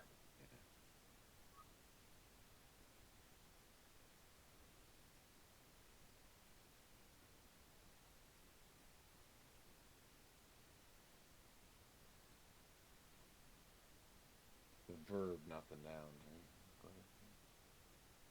Yeah.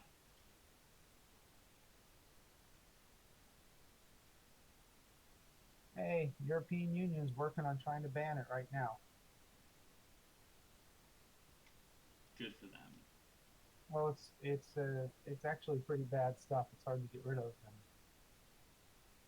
hey, Trivial Pursuit. What piece of plastic on our planet produces the most amount of microplastic particles? Plastic bags. Don't know. Car tires. Oh, Interesting.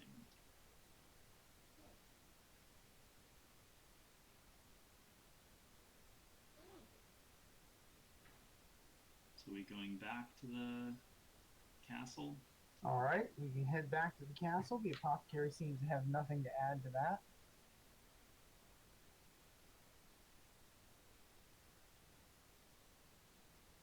got food. We have supplies. There's Food. there's 4 of us, or is Derek coming?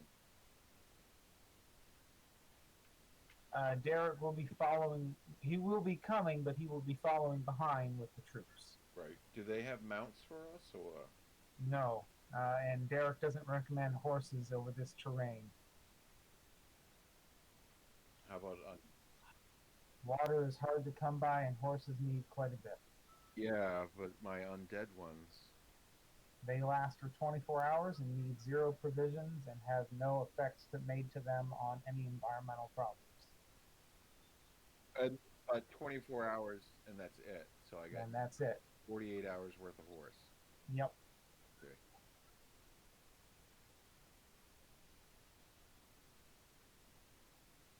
Yep, Yeah. that's a good spell.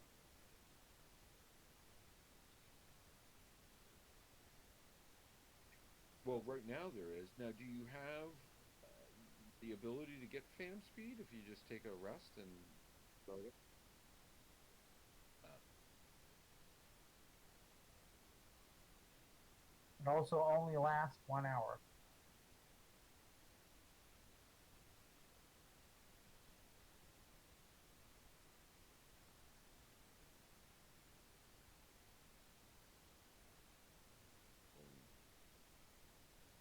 um, okay. On foot then. The boots are new. You want to know the best combination ever there, Sean? You combine Phantom Steed with Mounted Combat Feat and the Eldritch Knight Fighter. And holy crap, you get bonuses out the yin yang for an hour.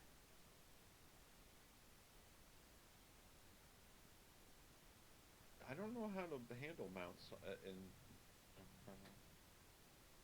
we traded that one function out, right? I can stand up for 5 feet, not half my movement. Yeah, we'll let you have horse proficiency when it comes to it because you are a knight, but you guys don't use them very much.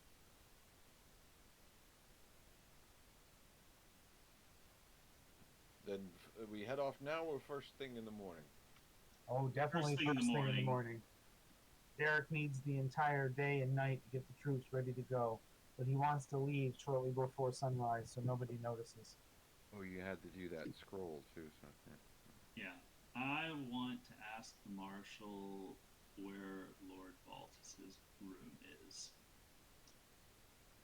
He seems to not want to stay in any one room too often. He moves about a lot. The last I heard, he was staying down at one of the inns near a bar.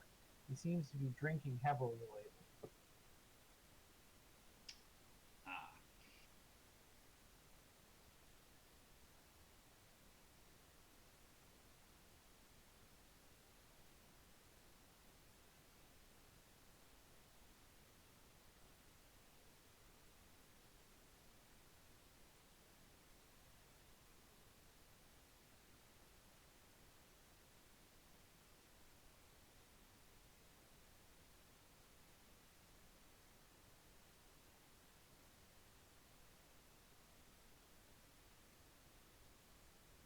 I wanted to try to get a detect thoughts on him before we left.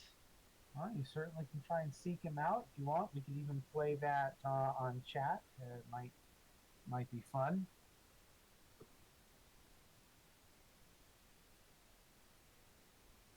yeah, I'd poke around town with you if you were trying to find him. Yeah, there is an inn. Do we Somebody's seen him. I mean, drank at?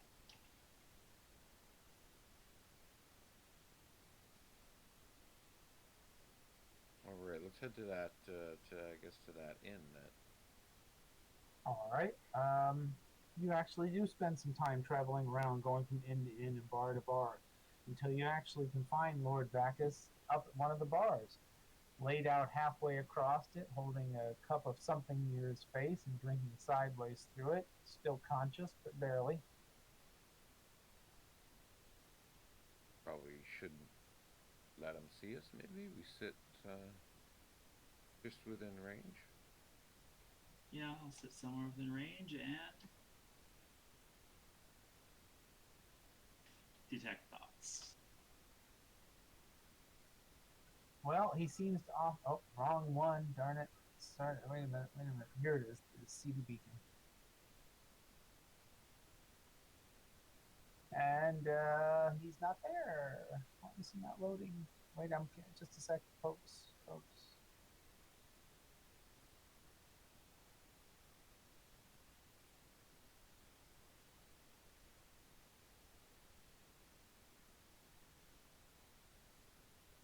There he is. Sorry about that.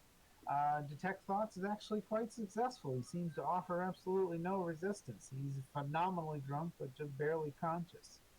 And I'm missing someone. Where's Sean? There he is. He was looking at the horses. Let's get back over. And his thoughts seem to just be circling the drain.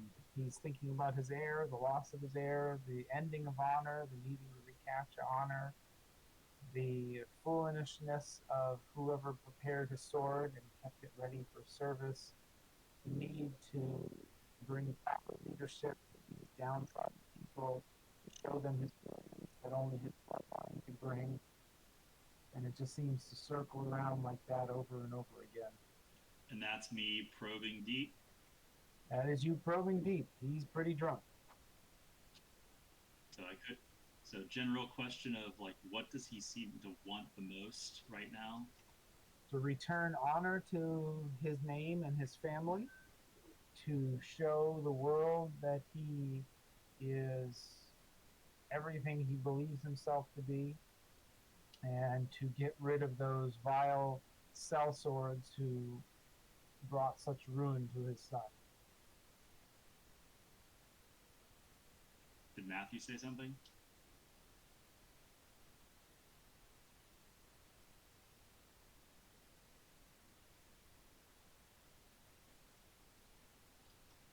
Well, not in a public place. Can I try to probe deeper into why does he not like us so much?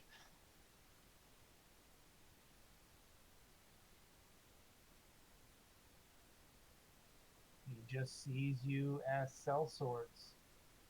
You have no royal or noble blood. Only someone with nobility can properly lead.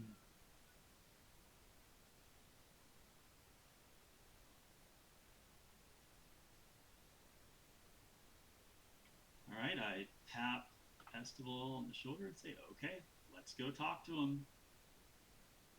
Does he have the broken sword on him No, right he now? does not. Okay, that takes one idea away.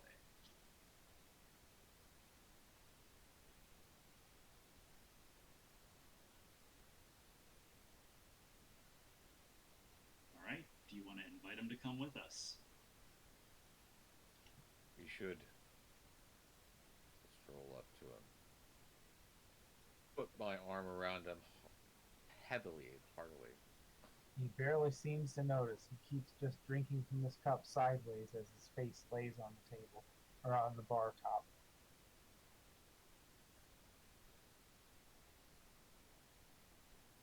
Drinking away your sorrows is no way to a royal man to behave. He doesn't even seem to notice you. He just keeps drinking. His eyes are barely open. I don't think we want to bring a drunk. The liquor starts to pour past his lips and down around his face as he continues to try and slurp at it. He's having more and more difficulty maneuvering even just that much.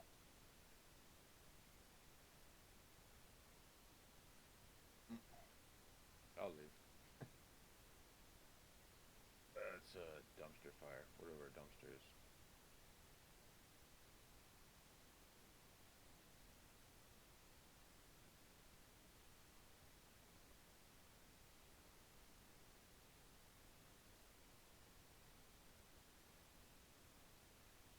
There's no talking to a man as intensely as drunk like that, and then a man like that can't obviously help himself. And we just helping him. Oh well. Could have died with some honor.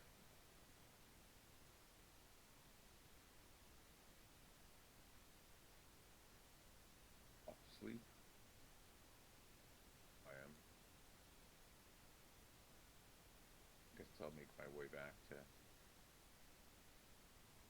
room wherever that is. Is it here? We staying here? No, your room is back at the castle. Yeah.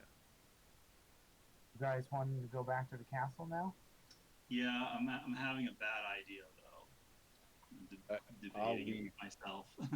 I don't know what's gonna happen, but I won't want to be a part of it, so I actually leave.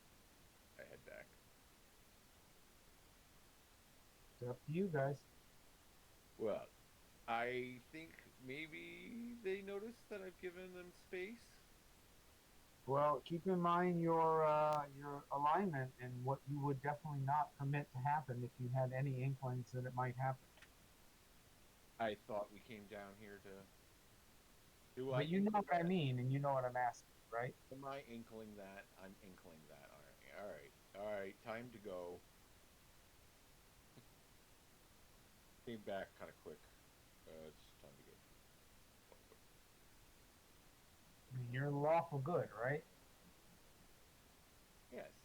Okay. Ask the bartender, what's the largest bottle you have of your hardest liquor? That would be the cheap grog we have back here. It's 5 silver for a full liter.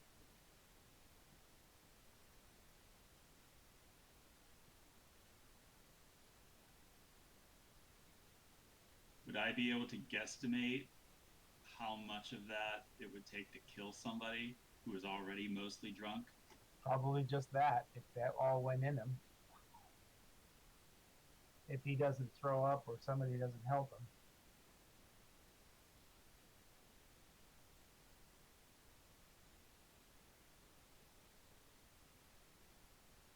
We're not here to kill a man. Yeah, I don't know if fast friends can't make a person self-harm. So that's No, but- debatable whether I could command him to do it. But fast friends on me. But Yeah, I guess fast friends he on- wouldn't know he was harming himself by doing it.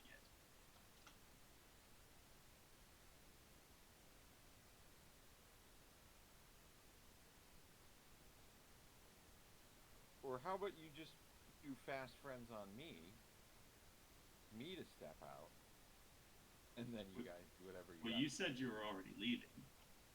Well, I did, but I suspected something was going on because you did kind of get eyes on him. I think that was the jest. Is maybe if I didn't hear what the secondary plans were, wink, wink, and didn't. Oh, I never said I any don't know where you're secondary going plans with out all loud. this, but try and keep in mind what it is or isn't going to do for you.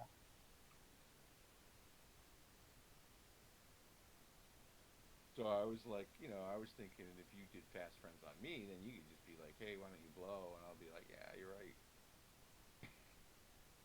And I wouldn't have any control over it, and I probably wouldn't know anything. But then we're metagaming.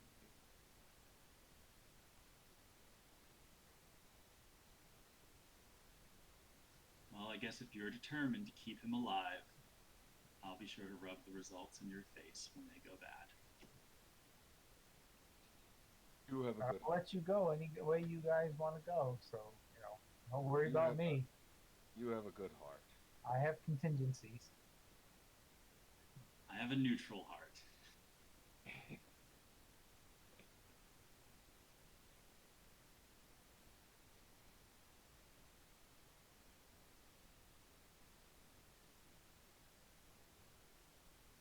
There are no bad deeds in a deadly world as a good deed. Livy just stares Estival down and says, "Fine." Although you're a little corrupted yourself. That's a problem. We'll talk about that part.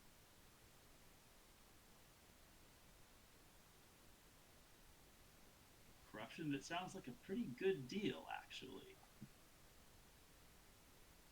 Powers are corrupted. And useful, yes.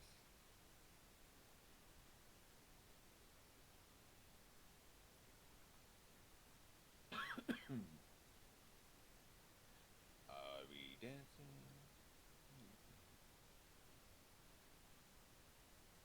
I was. Well, if Coming or going, cause I our can't knight believe I here could've isn't killed somebody.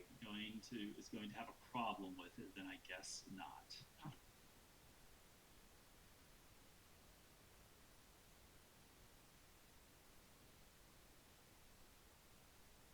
Why does its head flip when you go 2 spaces but not one? Oh no, it did go. Does in one space. Yeah, it didn't on the next space though. What does that mean? I don't see you moving at all. Oh, probably because I'm moving so much that it's not like flashing on your screen. I don't know.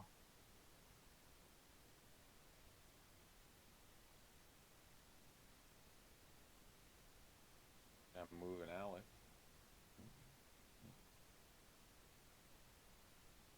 I only see two people on the screen. I don't see. In the steady beacon. Yeah, we're in the steady beacon, right? Looks like there's only two players. Yeah, I only see. I only see the game Matt, master Matt and Sean. thing. I don't even see anyone's mouse moving around. Well, Dave's at the castle, and the other two people are at the bar. Oh, I'm looking at. Oh, I never left the castle. Yeah. I was wondering. Oh, okay. I was going to leave, and you were just kind of, you guys were just sitting there. Get out of here. All right. He's a dead weight now. He's completely passed out. You're gonna have to do more than encouraging. Ooh, are you? We didn't do anything with him. We just left him, didn't we? I did. Let him drink it off. Okay, we'll go out the back way. Apparently, is that the entrance? I think the entrance is here. Ah, wrong That's way. like the That was the bathroom. kitchen. Looks like.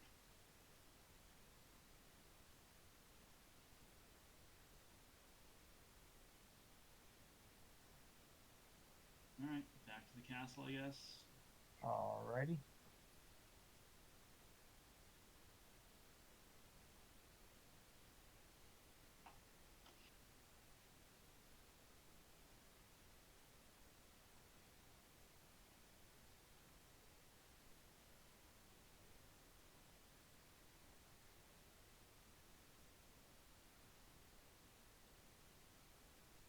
Long rest. Yep. So feel free to take a long rest, everybody here. This is going to be your last night. You're leaving early in the morning.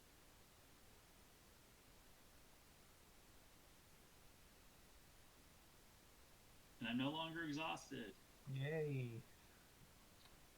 And Taligi makes the extra scroll for Estival so that he's got that available.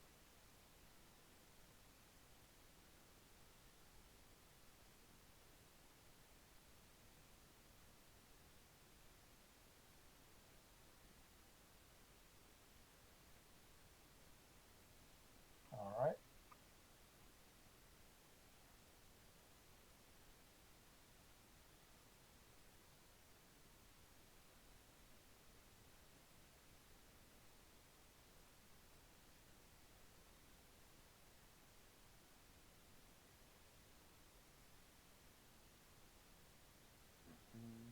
Did you add the mithril breastplate to my inventory? I don't remember. Let's double. I'm not seeing it. Thought I did, so it must be on my holder.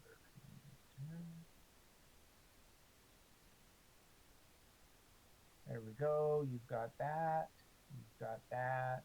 And I need to give Estival the sword. Oh, no, I already gave him the sword. Yeah, you just didn't give Remy the axe because reasons. Yes, thank you. Remind me of that again later again. Although, We rested with it. that's right. You have an axe that could be identified now should you so choose as one of your last acts. Yeah, it's identify Remy's axe. Or Leek's axe. Please. Do you want it? Okay. Not a problem, Matthew. As your final act, would you like to identify this axe of Remy's, of Alik's? All right. well, we're going to call it there. I will identify this unless there's anything anybody else really wants to do. But you have a great night, Matthew, and thank you for joining us. I'm sorry this one was a little more soft, but still pretty good. Sounds good. All right. So this is an axe that gives you +1 to attack and other